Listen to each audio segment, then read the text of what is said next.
Hello everyone, welcome back to Germangirlinlondon once again. The video that I'm making today is about words that we have in German that we don't have in English that I wish we did have, because they are words that I use a lot and I think they're really great to have, but we just don't have them. So let's get into the video. So obviously I'm not going to list all the words there are, because the German language has loads and loads and loads of words that the English language doesn't have. But I just picked my favourites basically. Now the first word is actually so popular that people do use it in English now, but it's not actually an English word, and that word is schadenfreude. Now schadenfreude means literally to feel joy at the misfortune of someone else, which, to be fair, sounds awful. But schadenfreude does not have to be awful. Like, you could feel schadenfreude in a bad way, like if someone you don't like doesn't get a job, or if someone you don't like gets a bad mark on their test, then you could feel schadenfreude, which is really naughty and not good.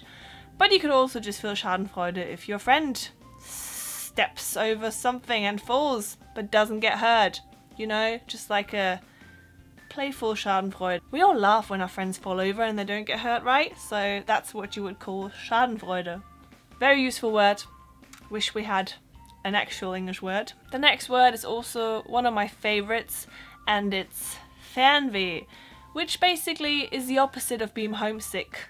It's to be wishing you were far away. So it's almost like you're itching to get out, you're itching to like see the world, go on holiday, and it's just a great word to have, because how many times do you just feel like you need to get out? And then you have Fernweh. You have like pain to see the world, which is just a great word, isn't it? Word number 3 is really long, and it's Torschlusspanik. And it basically means that you're scared of the gate closing, which is kind of like a metaphor for being scared that your time is up to do certain things. So let's say when you're a certain age and you want kids, you could feel Torschlusspanik because you might get too old to have kids, so you feel under pressure to have them, or you just feel like you just only have a little bit of time left, so like the gate is closing for that to happen. So that's Torschlusspanik.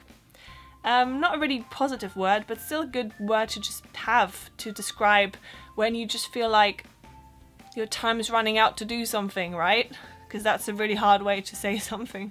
Then we have another one of my absolute favourites, which is Fremdschämen, which is an emotion I feel basically all the time when I watch reality TV. Fremdschämen means to feel ashamed for someone else. So when you see something cringeworthy, when someone like embarrasses themselves, that's when you are fremdshaming, basically. So you feel Fremdscham, I guess. Like a sentence would be like, I'm watching X Factor tomorrow, time for some Fremdshaming. That would be like a German thing to say. And I just feel like Fremdschäme a lot lately in the world. Like, I'm Fremdshaming for America right now if they vote for Donald Trump. Then we have one that's kind of famous, but it is something that we actually do use, and it's the innere Schweinehund, which means the inner pig dog. And basically how it works is that in German language everyone has an inner pig dog that wants you to be lazy and that you have to overcome in order to be productive. So you know that feeling when you want to do some physical activity, like go to the gym, but you just can't get yourself to do it? Well, you have to get over your innere Schweinehund. And someone just Facebook messaged me. Fremdschämen, no. So you have to get over your innere Schweinehund, and once you got over your innere Schweinehund, then you can go to the gym. I think it's quite a cute thing to say, you know, the inner pig dog. It's quite fun. So the next one is Fingerspitzengefühl, which means fingertip feeling, and it just describes situations where you need to be especially like where you need to have like empathy and you need to be like sensitive. So like if you're dealing with someone that went through like a breakup, you need to treat them with Fingerspitzengefühl, so you need to be careful and just wary of their feelings. So I think that's quite a cute way to say that, because, you know, you just have the fingertip feeling. Careful, it's kind of whatever. In German, if you have a really bad idea, you have a schnapps idea, which is basically a schnapps idea, which is exactly what it says on the tin. It's an idea that is just not good because you probably had it when you were drunk. Schnapps idea. Keep that one in mind, because you're probably going to have loads of schnapps ideas in your lifetime. Got 2 more. The next one is one of my favourite ones as well, which I have just translated a lot. It's Eselsbrücke, which translates to a donkey bridge.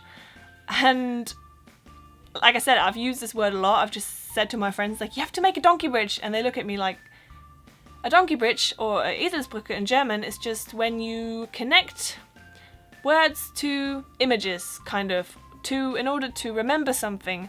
So, for example, in German, you know, we have north, I can't even do it, north, east, south, west. So for you it's the other way around, but you know, so north, east, south, west. So you would make a sentence, the first word beginning with N. So, no, not everyone showers Wednesdays. So you have not east, south, Wednesdays, west.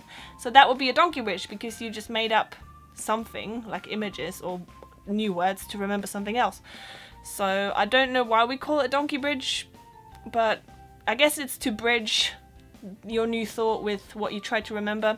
I don't know, I'm just making this up. But yeah, donkey bridges, they're really good. And you learn a lot of donkey bridges, Eselsbrücken, as a child to remember stuff like that. A great donkey bridge is, my dad always used to say, your left hand is where your thumb is on the right. And the last one is quite a good one to end on because it's very dreamy, is Luftschloss, which translates to air castle, which is when you just dream so big about things that can never be real. So it's when you have unrealistic expectations, basically. So you are dreaming about air castles because they're not real and they're non-achievable, basically. Bit of a sad one, but kind of a cool one too. And these are some words that I definitely wish we had in English. I mean, there's some others like Wanderlust, which English people just took away from Germans, just made it their own. But that's another good one. But yeah, there's loads of other ones that I couldn't think of. But I hope you enjoyed this video. Thank you for watching. Bye. The next one is going to split everyone in half because some people hate it, some people love it. I personally think it really depends. And I'm going to talk about Wetherspoons. Wetherspoons is a chain of pubs that is incredibly cheap, be it the drinks and the food.